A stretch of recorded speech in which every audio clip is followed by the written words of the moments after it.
You finish the final repetition, place the weight down, and wait for some sign that the exercise reached the muscle. Your breathing is faster, your arms or legs feel tired, perhaps there is even a mild burn.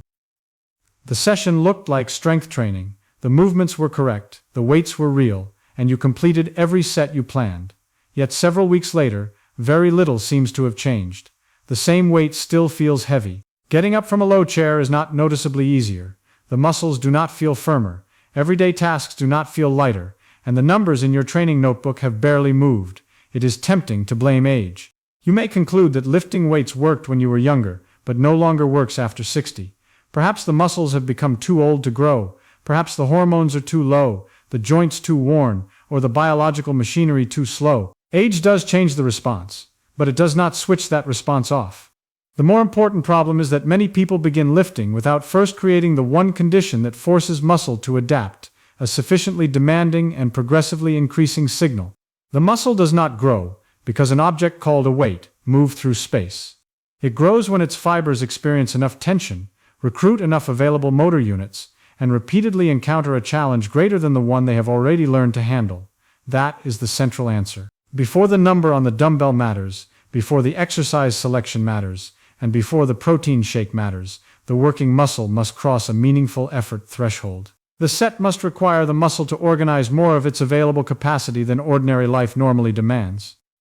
After 60, this distinction becomes more important, not because muscle has forgotten how to adapt, but because the signal competing against inactivity, reduced reserve, and age-related biological resistance may need to be clearer. The first thing to establish, then, is not how much weight you can lift.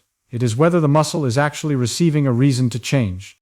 To understand why, picture a muscle not as one solid piece of tissue, but as a large workforce divided into teams. The nervous system does not activate every team whenever you move. That would be wasteful and difficult to control. Instead, it recruits only as many muscle fibers as the task appears to require. When you lift a cup, a small group is enough. When you carry a grocery bag, more fibers join.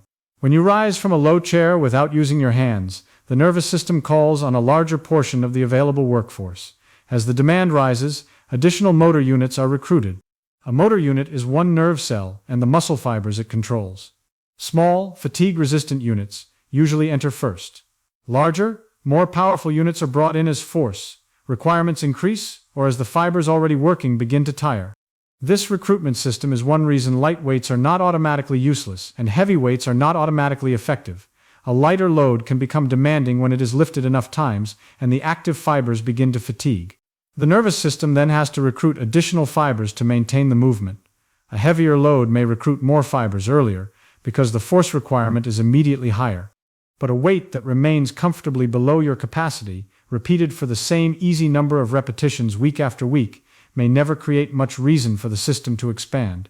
You exercised, the muscle participated. But participation is not the same as adaptation. The body is extremely economical. It does not build and maintain expensive tissue merely because that tissue was used. It invests when the existing capacity repeatedly proves insufficient for the demand being placed on it. This is where many apparently sensible strength programs quietly fail. A person chooses a weight that feels safe, performs 10 repetitions, and stops because the plan says 10. They may have been capable of 16, 20, or even more controlled repetitions. The set ends before the muscle needs to recruit much of its remaining reserve. There is movement, but little urgency. The next week, the same weight is used for the same 10 repetitions. The month after that, nothing changes. The body learns that its current capacity is entirely adequate. From the muscle's perspective, there is no problem to solve. That does not mean every set must end in complete failure. It does not mean straining until technique collapses, holding your breath uncontrollably, or forcing painful joints through unstable movement. Those approaches can turn a useful signal into an unnecessary risk. It means the final repetitions of a working set should usually feel meaningfully different from the first ones. The movement should remain controlled, but it should slow somewhat. Attention should narrow toward the task. Completing another repetition should require genuine effort from the target muscles rather than momentum, shortened range, or compensation from the rest of the body. A useful set approaches the point at which only a small number of technically sound repetitions remain. That condition is often described as training close to muscular failure. The phrase can sound more extreme than the experience needs to be. It simply means ending the set close enough to your current limit that the nervous system has been required to recruit a large portion of the available muscle. Not absolute collapse, not reckless effort, a clear signal, and this is where the story becomes especially relevant after 60. Age-related muscle loss is not merely a smaller version of the same muscle. Several parts of the system change at once. Some muscle fibers become smaller, particularly the faster fibers that contribute to rapid force. Some motor neurons are lost or remodeled. Surviving nerves may take control of fibers that have been disconnected, creating larger but sometimes less precise motor units. Tendons may become stiffer or transmit force differently. Blood flow, mitochondrial function, recovery speed, sleep quality, appetite, activity level, and hormone signaling can also change. The result is not that the muscle becomes biologically silent. The result is that the relationship between a small stimulus and a meaningful adaptive response may become less favorable. Researchers often describe one part of this as anabolic resistance. In simple terms, older muscle may show a smaller muscle-building response to an ordinary dose of signals that would have produced a stronger response in younger tissue. Those signals include dietary amino acids and muscular contraction. The phrase anabolic resistance is sometimes misunderstood as an inability to build muscle. That is not what it means. Resistance is not the same as impossibility. A door with a heavier spring still opens, it simply requires a clearer push. Older muscle still detects mechanical tension. It still activates signaling pathways involved in repair and protein synthesis. It still remodels in response to repeated training. But a weak or inconsistent message may be easier for the system to absorb without making a lasting structural change. The threshold has changed. The mechanism remains responsive. This explains an apparent contradiction many people experience. They begin lifting, feel soreness, and assume soreness proves that the muscle received a growth stimulus. Yet soreness mainly tells you that the tissue experienced an unfamiliar stress. It does not measure how many fibers were effectively recruited, how much mechanical tension they experienced, whether the program progressed, or whether recovery resources were sufficient. A new movement performed cautiously can create soreness without creating an ideal long-term training signal. Meanwhile, an experienced person may complete a highly productive session and experience little soreness because the tissue has adapted to the movement. The burn is similar. That burning sensation during a set reflects changes occurring as the working muscle produces energy and metabolites accumulate. It can accompany an effective set, but it is not the instruction that tells the body to build muscle. Sweating is not the instruction. Exhaustion is not the instruction. The size of the dumbbell is not the instruction. The most important message is repeated muscular tension, at a level the existing tissue finds challenging, followed over time by some form of progression. Progression is what prevents yesterday's signal from becoming today's background noise. Suppose you begin a leg press with a load. You can lift for 8 controlled repetitions, while perhaps 2 or 3 good repetitions remain. During the following weeks, the same load may become easier. You reach 10 repetitions with the same control. Later, perhaps 12. That improvement is good news, but it also means the original stimulus is no longer the same stimulus. The external weight did not change, but you did. To preserve the challenge, you might add a small amount of resistance, perform another controlled repetition, increase the range of motion you can safely manage, improve the stability of the movement, slow an uncontrolled lowering phase, or progress to a slightly more demanding variation. The form of progression can vary, the principle does not. The system must occasionally encounter more than it has already mastered. This is the first reversal. The problem is often not that the weight is too light. The problem is that the effort never becomes sufficiently demanding, and the demand never progresses. A lighter load taken near a true muscular limit can recruit a great deal of muscle. A heavier load stopped while it is still easy may produce less stimulus than its appearance suggests.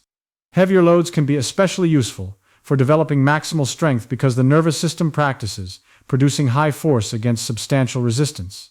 But muscle growth can occur across a range of loads when sets are sufficiently challenging and total training is appropriate. The body does not read the number printed on the dumbbell. It reads force, tension, fatigue, recruitment, range, repetition, and recovery. This is also why copying another person's weight tells you very little. 20 kilograms may be a serious challenge for one person, an easy warm-up for another, and an unsafe choice for someone else. The appropriate load is the load that allows stable, controlled movement while bringing the intended muscles close to a meaningful effort threshold within a practical number of repetitions. The detail that matters is not whether the weight looks impressive, It is whether the target tissue eventually has to use a large part of its available capacity. There is strong human evidence that this capacity remains trainable surprisingly late in life. In one of the most influential demonstrations, researchers worked with very old adults living in a nursing facility. These were not lifelong athletes preparing for competition. They were people in their 80s and 90s, many living with significant weakness and limited physical reserve. The participants trained their leg muscles with resistance that was repeatedly adjusted as they became stronger. The training was not merely ceremonial movement. It was progressive and demanding relative to each person's ability. The result was substantial improvement in strength and physical function. The importance of that experiment was not that every older adult should copy the exact protocol. The importance was that extremely old muscle, in people already experiencing frailty, still responded when it received a sufficient and progressive signal. The tissue had not forgotten. Later research has repeatedly supported the broader conclusion. People in their 60s, 70s, 80s, and beyond can improve strength, muscle size, and physical performance through appropriately designed resistance training. The size of the response varies. Health conditions, nutrition, medications, pain, training history, sleep, genetics, and program quality all matter. Not everyone gains at the same rate, but age alone does not erase the response. So why do so many people lift for months without seeing much change? One reason is that the program never progresses. Another is that the exercises are performed in a way that allows other structures to escape the demand. A third is that the person trains hard occasionally, but not consistently enough for the signal to accumulate. Muscle adaptation is not produced by one heroic session, it is produced by a sequence. A challenging bout temporarily disturbs the tissue, the body then repairs and reinforces parts of the system. Repeated exposure creates a pattern the body can no longer treat as an isolated event. Training provides the reason to adapt. Recovery provides the opportunity. Repetition confirms that the new capacity is worth maintaining. Remove any one of those elements, and progress becomes less reliable. This is where nutrition enters the story, but not in the simplistic form often advertised. Protein does not force an unchallenged muscle to grow indefinitely. Resistance training creates a demand for remodeling, and dietary protein supplies amino acids that can be used in that process. Older adults may need to pay greater attention to total protein intake and the amount of high-quality protein eaten at individual meals because the muscle-building response to a small protein dose can be blunted with age. But protein is not a substitute for the training signal.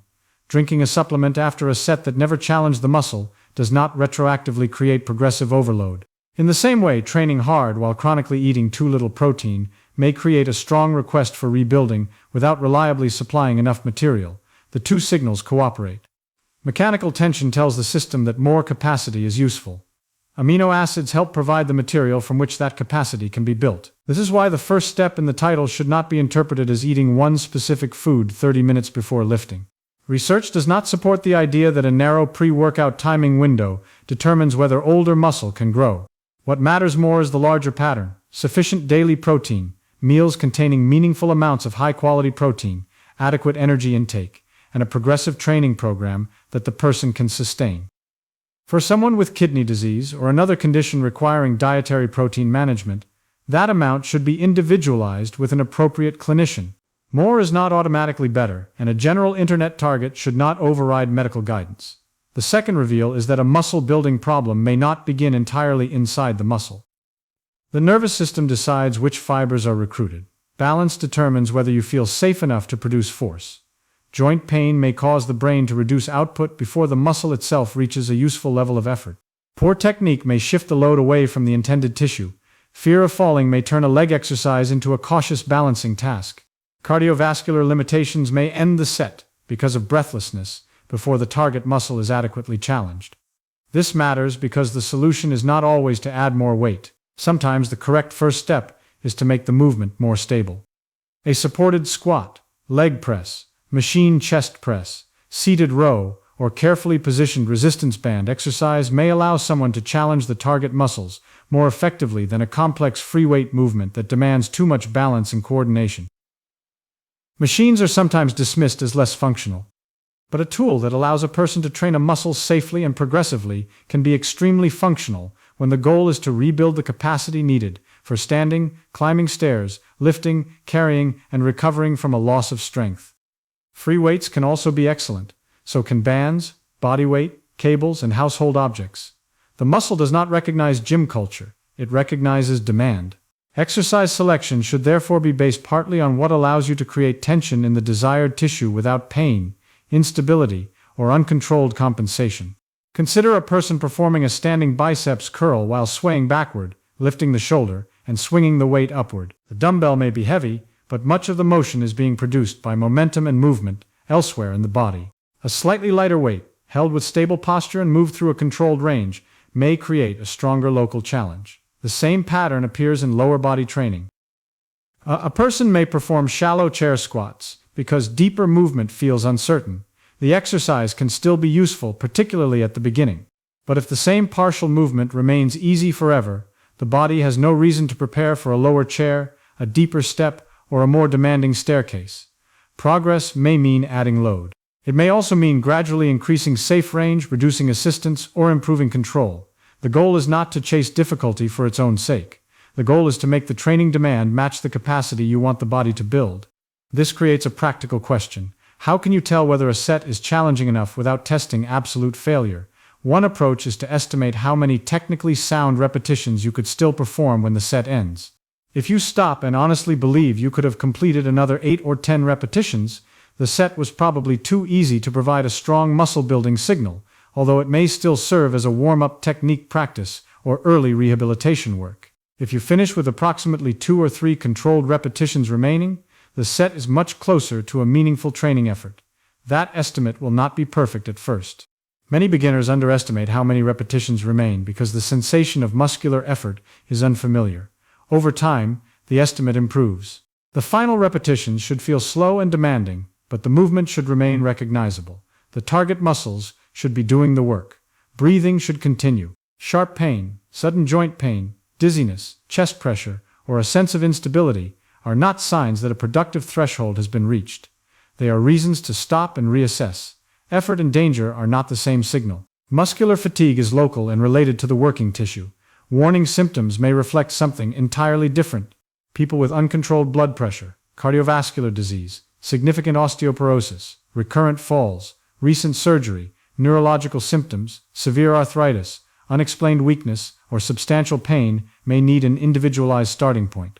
A physical therapist, qualified exercise professional, or clinician can help select movements and levels of effort that create a useful muscular challenge without creating unnecessary risk. This is not because older adults are inherently fragile. It is because the same exercise can produce very different demands in different bodies. There is another reason. The first step should be establishing an appropriate training threshold. It gives you something measurable. Without a baseline, progression becomes guesswork. Imagine choosing a controlled movement and identifying a load you can perform for 8 repetitions, with perhaps 3 good repetitions still available. Record the load, repetitions, range, and any relevant support used. When the same exercise can be performed for more repetitions with equal control and less perceived effort, your capacity has changed. The record reveals that change before the mirror does. You can then increase the challenge slightly. Small progression is enough. Large jumps are rarely necessary. This matters because muscle growth is slow, especially when measured against the expectations created by dramatic online transformations. Strength may improve before visible muscle size changes, because the nervous system becomes better at coordinating and recruiting the muscle you already have. That early neural improvement is not fake progress. It can make standing, carrying, climbing, and recovering balance easier even before major structural growth occurs. Over longer periods, repeated tension and adequate recovery can support increases in muscle protein and fiber size. But the visible result may be subtle, particularly when body composition, hydration, lighting, and expectations distort what you see. Function often reveals adaptation more honestly. The chair feels higher, the stairs feel shorter. The grocery bag no longer requires a second trip. You can control the lowering phase instead of dropping into the seat. A weight that once demanded concentration becomes routine. The body is reporting that more reserve is available. Training frequency also matters, but more sessions are not automatically better. For many people, training major muscle groups 2 or 3 times per week can provide repeated opportunities to practice and progress while allowing recovery between sessions. The exact schedule depends on volume, intensity, health, and training experience. A muscle does not need to feel completely fresh in every moment, but persistent decline in performance Worsening joint pain, disrupted sleep, unusual fatigue, or soreness that never resolves may indicate that the total demand exceeds current recovery capacity. The purpose of recovery is not to avoid stress, it is to allow the body to complete the adaptation initiated by stress. This balance becomes easier when the program is simple enough to monitor. A small number of movements covering major patterns can be more useful than a long collection of exercises that changes every week. Repeating exercises allows skill to improve and makes progression visible. Novelty creates sensation. Consistency reveals adaptation. This does not mean using identical exercises forever. Movements can be changed when pain, equipment, boredom, or goals require it. But changing everything before the body has time to improve can hide whether the program is working. The same is true of supplements, creatine, protein products, and other nutritional strategies may be useful in appropriate circumstances. None of them can compensate for a training program that never asks more of the muscle. The most powerful intervention is often less exciting. Choose a movement you can perform safely, establish a genuine working effort, record it, recover, and gradually progress it. That process sounds almost too ordinary. Yet the biology depends on ordinary signals repeated often enough to become persuasive. There is an important nuance here. Not every training goal is muscle growth. A person may lift light weights to practice movement after surgery, increase confidence, improve joint tolerance, maintain range, or begin rebuilding activity after illness. In those situations, easy work can be exactly appropriate. The error is not using light resistance. The error is expecting an unchanged, easy stimulus to produce unlimited increases in muscle size and strength. A beginning phase can be deliberately easy while technique and tolerance develop. But if the goal later becomes increasing muscle, the challenge must eventually rise. This is especially important after illness, hospitalization, or a prolonged period of inactivity. Capacity may fall quickly, and the previous training level may no longer be appropriate. Restarting below the old level is not failure. It is accurate calibration.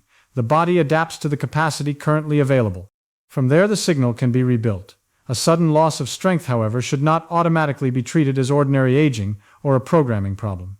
New weakness on one side, abrupt difficulty, walking, unexplained loss of function, severe fatigue, significant weight loss, or rapidly worsening performance deserves medical attention. Gradual training adaptation and sudden physiological change are different stories. One can often be managed by adjusting the signal. The other may require finding the cause. For gradual strength loss, the most useful question is not simply, am I lifting weights? It is, what reason am I giving this muscle to become more capable? Is the movement stable enough for the muscle to work hard? Does the set approach a meaningful effort threshold? Is the exercise progressing as capacity improves? Is the program repeated consistently? Is there enough recovery and nutritional support for remodeling? Those questions turn lifting from an activity into a biological message. And once you see training this way, the usual obsession with finding the perfect exercise begins to lose its power. There is no single movement every person over 60 must perform. There is no universal dumbbell weight. There is no magical repetition number at which muscle growth suddenly begins. There are principles operating inside individual circumstances. The muscle needs tension. The nervous system must recruit it. The challenge must be large enough to matter. The exposure must repeat. The demand must progress. Recovery must be sufficient.